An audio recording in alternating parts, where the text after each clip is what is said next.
વડોદરા શહેરના ward number 13માં આવેલ બોરડી ફળિયામાં વરસાદી ગટરમાં ડ્રેનેજનું દુર્ગંધ મારતું પાણી વહેતા સ્થાનિકો પરેશાન થયા। સ્માર્ટ સિટીના બણગા વચ્ચે વડોદરા શહેરમાં પ્રાથમિક સુવિધાઓને લઈને અનેકવાર ફરિયાદો સામે આવતી રહી છે। ત્યારે આજરોજ શહેરના વોર્ડ નંબર 13ના બોરડી ફળિયામાં સ્થાનિકો છેલ્લા કેટલાય સમયથી વરસાદી પાણીની ગટરમાં દુર્ગંધ મારતા પાણીથી ત્રસ્ત થઈને આંદોલનના માર્ગે નીકળ્યા છે। આ સમસ્યા છેલ્લા કેટલાય સમયથી રહી છે। અનેકવાર રજૂઆતો પણ કરી છે, તેમ છતાં હજી સુધી કોઈ સમાધાન થયું નથી। ત્યારે સ્થાનિકોએ વિપક્ષના નેતાઓને પણ આ અંગે રજૂઆત કરી હતી, જેને જોતા ભાજપના કોર્પોરેટર દ્વારા વડોદરા મહાનગરપાલિકાના અધિકારીઓને આ અંગેની કામગીરી કરવા માટે સૂચના આપવામાં આવી હતી। ત્યારે અધિકારીઓ દ્વારા પણ ગોળ ગોળ જવાબો આપવામાં આવ્યા હતા। છેલ્લા કેટલાય સમયથી આ સમસ્યા યથાવત રહી છે। આ અંગેનું કાયમી સમાધાન થાય તે માટે હવે ગાંધી ચિંધ્યા માર્ગે પણ સ્થાનિકો આંદોલનની ચીમકી ઉચ્ચારી રહ્યા છે।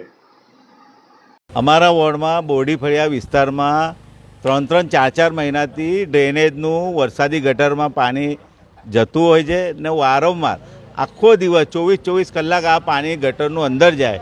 એના લીધે પરિસ્થિતિ એવી છે કે વારંવાર રજૂઆતો કરી છે।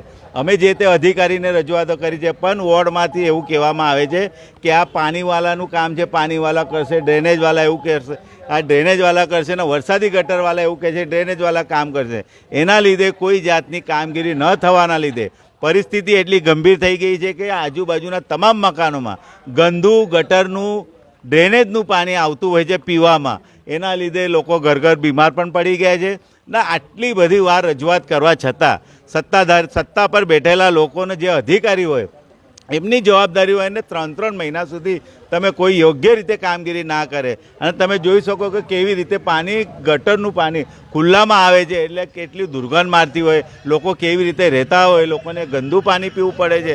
એટલે અમારી એવી માગણી છે કે જ્યારે મોટી વાતો કરતા હોય, વિઝિટ કરતા હોય, ચેરમેન મોટી વાતો કરતા હોય, મેયરશ્રી વાતો કરે છે, કમિશનરશ્રી ફક્ત વાતો કરે છે, પણ જગ્યા પર તમે જોઈ શકો કે કોઈ જાતની કામગીરી યોગ્ય રીતે ન થવાના લીધે વિસ્તારના લોકો હેરાન પરેશાન થઈ રહ્યા છે। અમારી એવી માગણી છે કે ટૂંક સમયની અંદર જે ગટરનું પાણી વરસાદી કાસમાં આવે છે એ વહેલી તકે બંધ નહીં કરવામાં આવે તો ગાંધી ચિંધ્યા માર્ગે વિસ્તારના લોકોને સાથે લઈને આંદોલન કરીશું। અમે વારંવાર કમિશનરશ્રીને પત્ર લખ્યા છે, સભામાં રજૂઆતો કરી છે, વિસ્તારના લોકોએ રજૂઆતો કરી છે, પણ આ અહંકારી સત્તા પર બેઠેલા લોકોને એટલો અહંકાર આવી ગયો છે કે લોકોના ઘરમાં ગટરનું પાણી આવતું હોય તો પણ એ કામગીરી નહીં કરતા। એટલે તમે સમજી શકો એટલા અહંકારમાં ડૂબી ગયા છે। પણ અમે એમને ગાંધી ચિંધ્યા માર્ગે આંદોલન કરીને બતાવી દઈશું કે આવી કામગીરી વહેલી તકે નહીં કરવામાં આવે તો ગાંધી ચિંધ્યા માર્ગે આંદોલન કરીશું।